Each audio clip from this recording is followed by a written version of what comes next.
Bon, bonsoir, nous sommes donc le 20 août, donc 2025, à Charenton, plus précisément à Charenton École. Drôle d'endroit à plus de 22 heures pour faire justement une petite vidéo sur l'économie, n'est-ce pas? Donc on va évoquer un peu finalement les riches.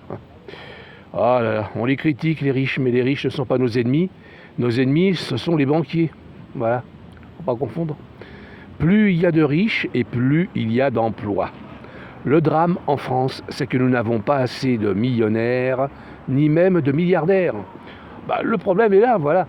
C'est vrai que la plupart des millionnaires, ceux qui restent ici, en France par exemple, ils investissent beaucoup et énormément dans l'immobilier. C'est compréhensible, c'est une valeur sûre. Bon, seulement, ça serait chouette de leur part s'ils investissaient un tout petit peu seulement, un tout petit peu de leurs capitaux dans les startups, par exemple, les nouvelles entreprises, celles qu'on appelle les gazelles, qui vont devenir les futurs Google, les futurs Renault, les futurs Alstom, et ainsi de suite, vous voyez, parce que ça commence toujours petit. Bon, il y en a pas mal qui meurent entre-temps, c'est un fait, elles disparaissent définitivement, mais certaines sont prometteuses, donc il faut bien regarder, bien prospecter. Les biotechnologies, c'est merveilleux, mais le problème, c'est que c'est un gouffre financier. Et donc, il n'y a que l'informatique, finalement, dans les nouvelles technologies qui peuvent encore assurer un retour sur investissement non négligeable, voire même très intéressant. Voilà. Pour une petite mise de départ. Voilà. Je ne demande pas aux milliardaires, ni même aux millionnaires de se ruiner en France, s'il en reste encore. Mais aux États-Unis, il faut voir un peu le pognon qu'ils mettent, les milliardaires. Alors là, eux, ils mettent vraiment dans les biotechnologies, justement, pour ne pas mourir. Calico, vous connaissez, non? Calico. Oh, Calico, c'est tout simplement génial. Je crois que c'est eux, là, justement, qui sont en train de réfléchir avec l'IA, justement, de fabriquer de nouveaux médicaments, trouver de nouvelles molécules, en réduisant le temps de fabrication, le temps d'expériences faites sur les animaux ou sur les humains. Je crois même qu'on les fait même plus. Voilà, on n'en fait même plus.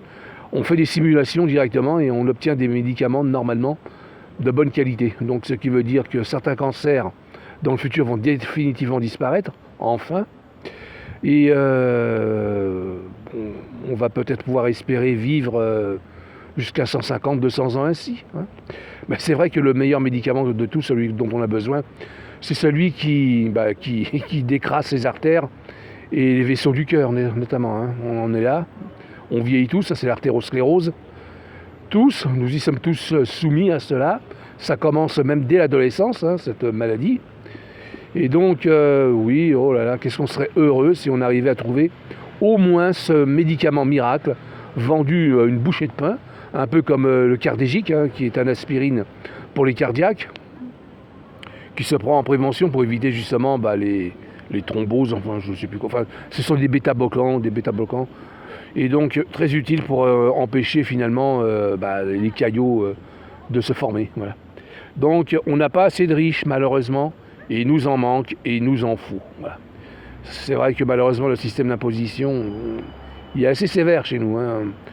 Et donc ça serait bien que les autorités y pensent un tout petit peu, car ça pourrait faire partie justement d'un petit coup de fouet